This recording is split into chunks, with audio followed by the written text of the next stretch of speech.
What's good, everyone? It's the one and only NY Phenom. If you guys enjoy NFL NBA content, want to see some more gaming content soon, give this video a like, and if you're new, go and subscribe to the channel while you're at it. Now, let's get into this video. Listen, shout out to Carson Wentz, man. Shout out to Carson Wentz. That was a clutch victory, man, for real. Guy, everybody likes to, give hate, but you gotta show love when it's needed. And Carson Wentz went ahead and got that W. I know it was against the Giants. The Giants are a disgrace of a team. However, it is what it is. He was down to one receiver, and he still found a way to win the game. I mean, it was an ugly game in the first half. Eli Manning was looking like 2011 Eli Manning. You saw that arm strength? You saw that arm strength that Eli Manning was showcasing out there? I mean, he was doing bombs to Darius Slayton. Ronald Darby in the secondary was getting beat. There was no pressure. I mean, Eli Manning was really slicing this entire defense up. But, things changed in the second half, and they found a way to get things done. Found a way to get things done. You got to show love to Carson Wentz. Carson Wentz, he was getting booed off the field. The entire team was getting booed off the field. And, overall, the entire momentum shifted. And, the running game, what's his name, Boston Scott, started getting busy. I mean, he was out there looking like the number one running back. I don't really say it was an impressive win. The only thing I will say is it was an impressive win from Carson Wentz due to how clutch he was with the lack of talent around him. I mean, Alshon Jeffrey getting injured during the game. Nelson Aguilar, the starting slot receiver, was out. Out this game. Deshaun Jackson's on IR. I mean, he was really going to the game with J.J. Arcega-Whiteside, Greg Ward, and some randoms, and Ertz and Goddard.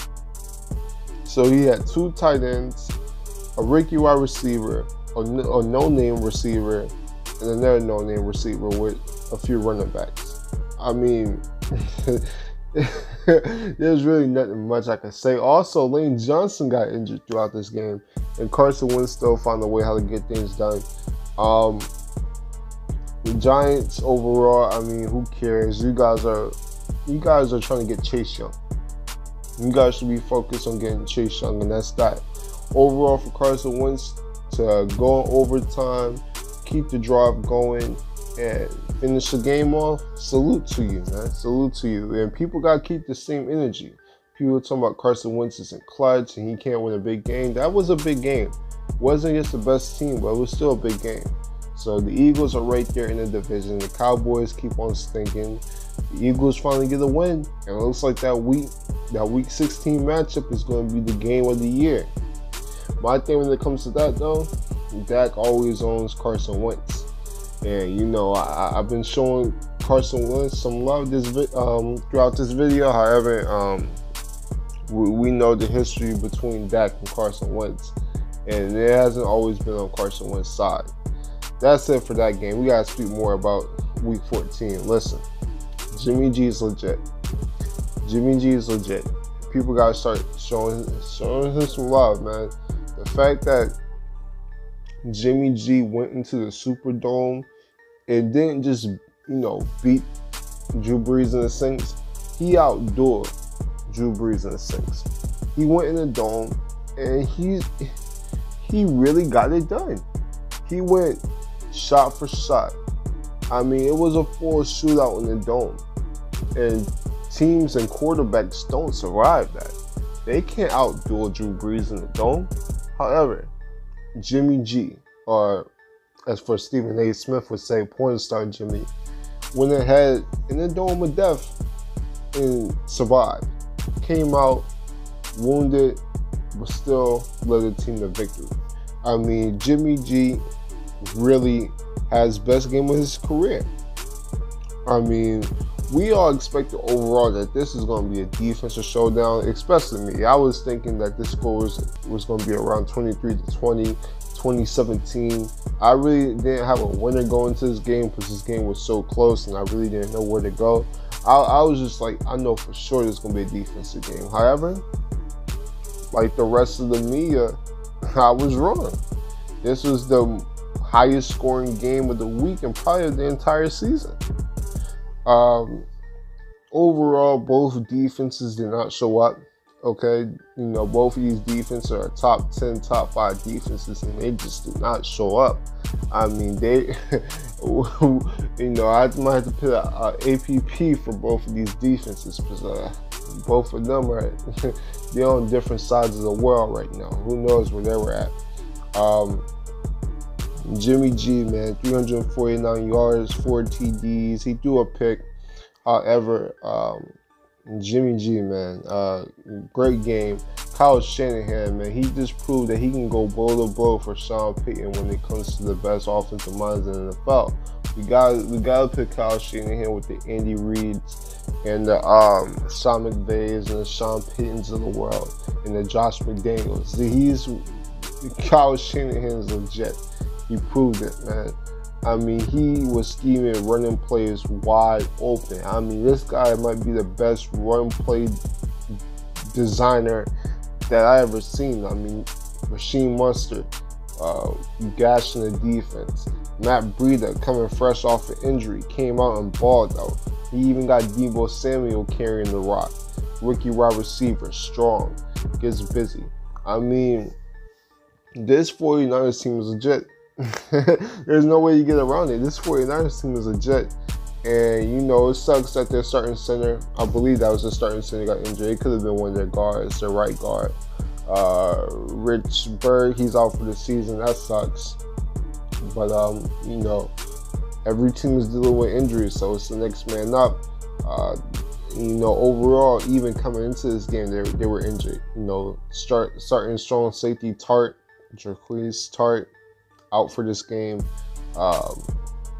D Ford in the beginning of the game messed up hamstring. He got pulled out the game. So, you know, overall, the 49ers came there banged up, and they still got the W. And it's looking like, you know, once I speak about my Seahawks soon, you know, things could really turn into, you know, everything might run through Levi Stadium in the NFC. We'll see how that plays out, but overall, this 49ers team is legit. Jimmy G proved that he is a really good quarterback. You can say that it was just one game, but he's proven that he can win. He's proven that he can lead a team to victory, and he's proven that he can win a big game, whether that's at home or on the road. Clutch play throughout the game. Greg Kittle's a monster. He's the best tight end in the game, hands down. I mean, this guy, he is really, really a dominant tight end. The most dominant tight end in the game.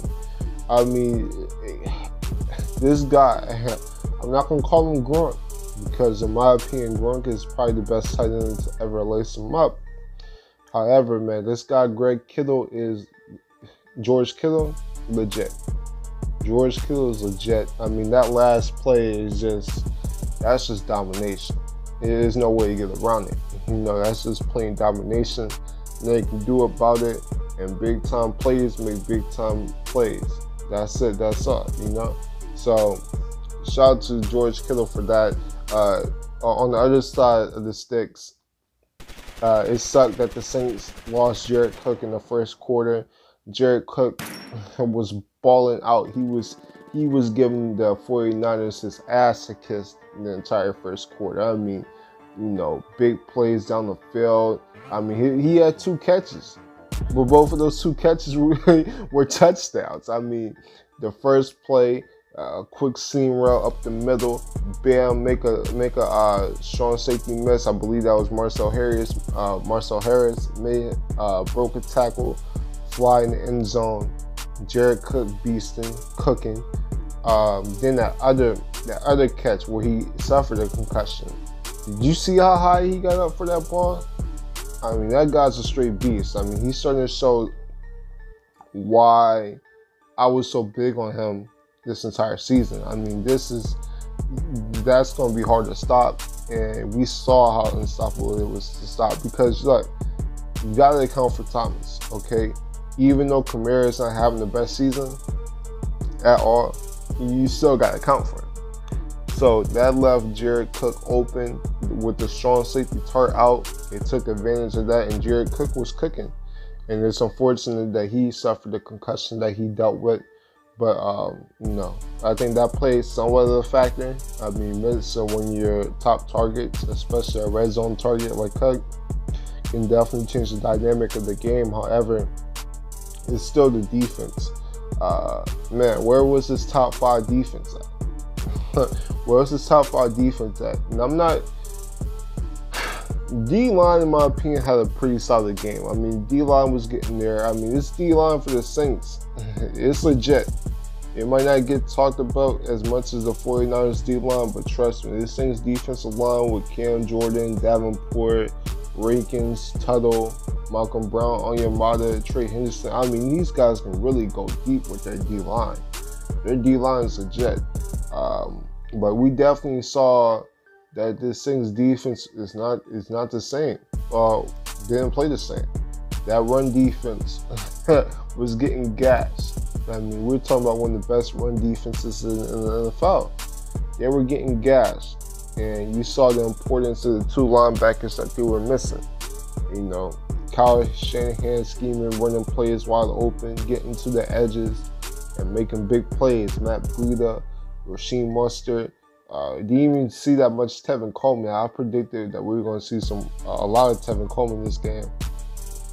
Matt Breida, fresh off an injury, came in and balled out. So, overall, Saints defense did not show up. Secondary, what the hell? I don't know what that was. Jimmy G. I mean, Jimmy G was really slicing up the secondary. And overall, this is a pretty good secondary throughout this entire season. They've been playing really well. But, Emmanuel Sanders had him a day. Deebo Samuel. We talked about George Kittle. I mean, the fact that these trick plays that Kyle Shanahan's scheme are just amazing. The pass that Emmanuel Sanders to end the round, Emmanuel Sanders did to throw it to Rasheed Mostert in the end zone. I mean, trick plays, and they might not be consistent, but you can't front like that wasn't amazing to watch. That was put together perfectly. Defenders bit. Emmanuel Sanders threw a bomb. Rasheed Mostert into the end zone. Deebo Samuel had him a day. Emmanuel Sanders, man, really showed up. I mean, this is probably his best game of the season. And now we see the importance of why he was traded to his team and the importance and the impact that he brings to his team. He's really the #1 receiver, and he's looking like it. And the fact that they were missing a speed threat and Marquise Goodwin, Dante Pettis hasn't been what we thought he was going to be this year. I mean, this 49ers team is not even at full strength, and they found ways to win this game passing the ball. That just shows you how good Jimmy G was. This offensive line looks solid. Shout out to Joe Staley being back in the lineup. Mike McGlinchey looked good. Yeah, man, this is definitely game of the week. So shout out to the 49ers. It's looking like things might go through Levi Stadium. And as a Seahawks fan, I mean, as upset as sad as that sounds, it's looking like it. We just got to beat them week 17.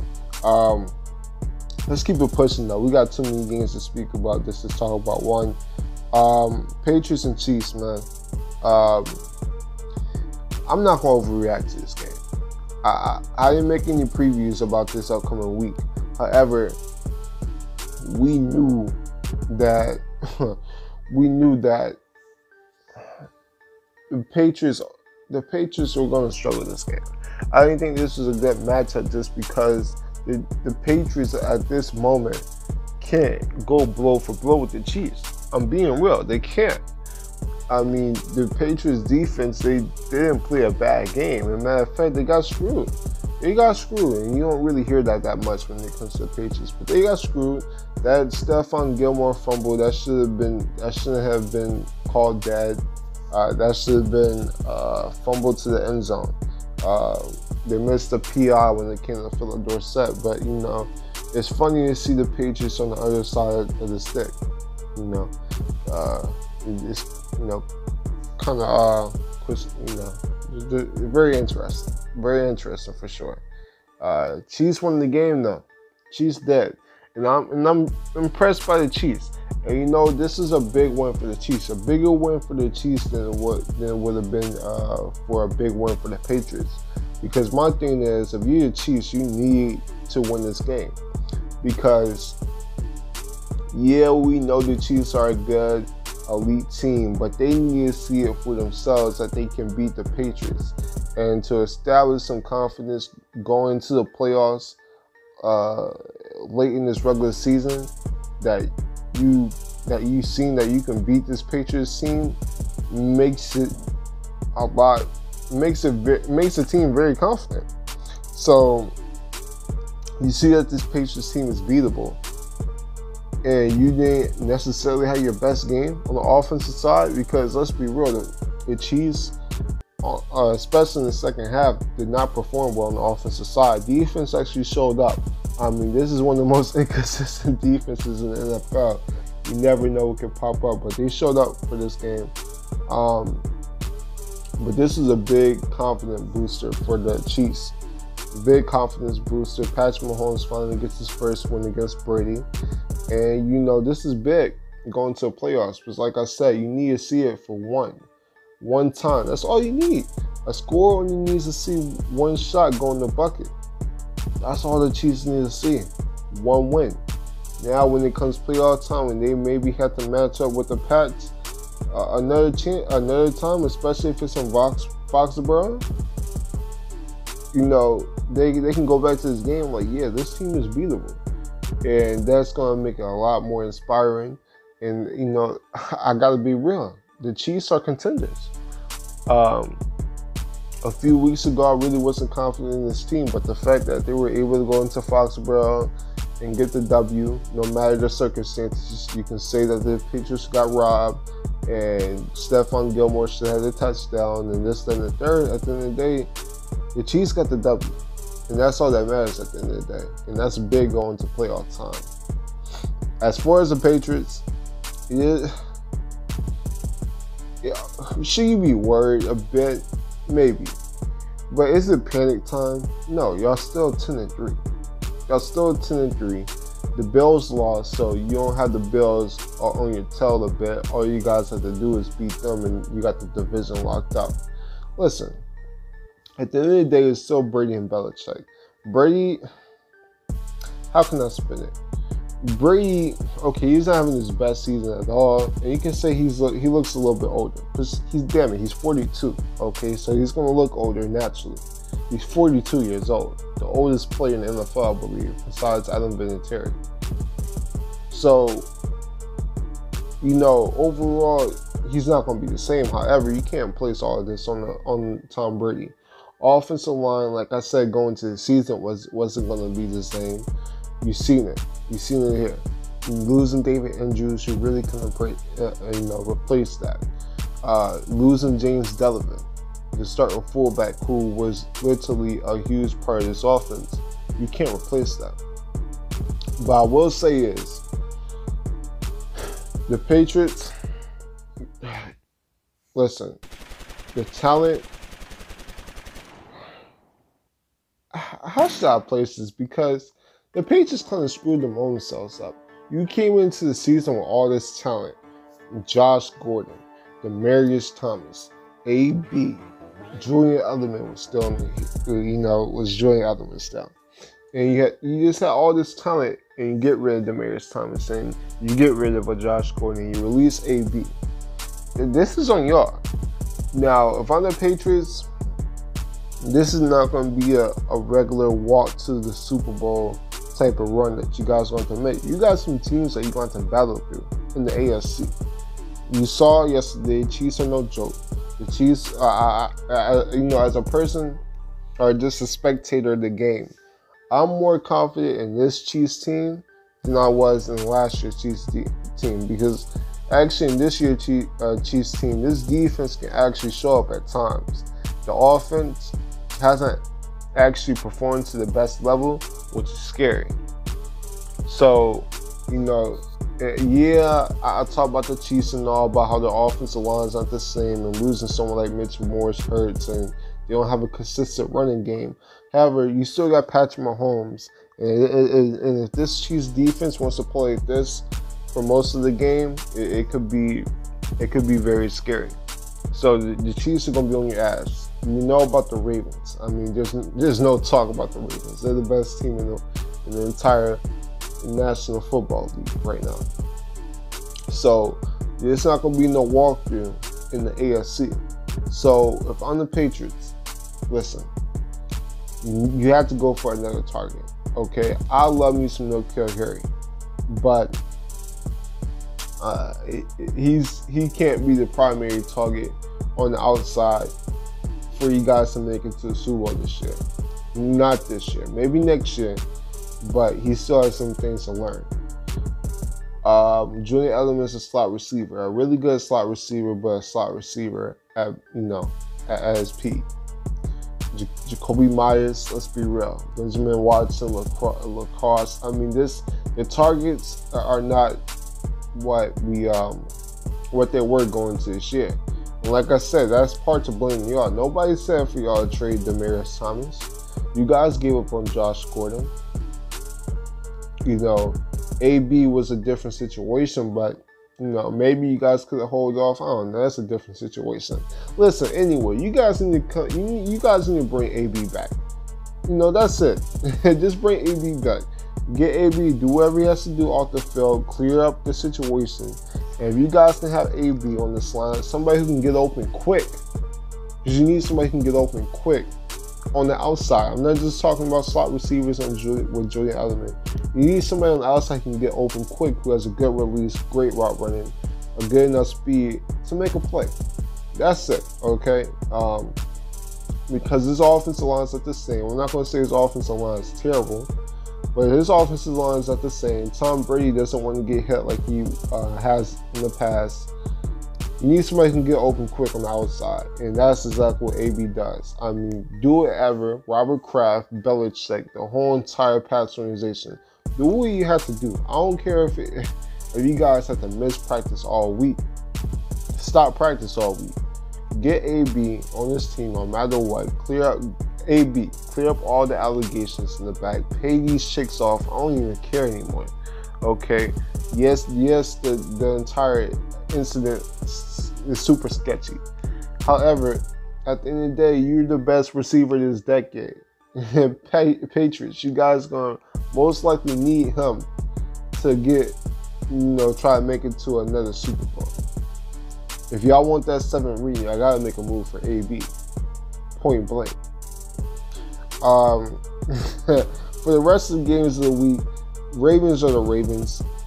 Bills, just to quickly speak on this game, Bills, they're a good team, but there's levels to this. And the Ravens showed that. Bills defense, I won't say it seems super sketchy, but there's a few big plays that you necessarily don't really see the Bills give up. Like that Hayden Hurst play. I mean, when was the last time we seen the Bills give up a 61-yard touchdown to a tight end off a flat route? You don't ever see that. But that's what happened, and that just shows you how hard this Baltimore Ravens team is to handle on both sides.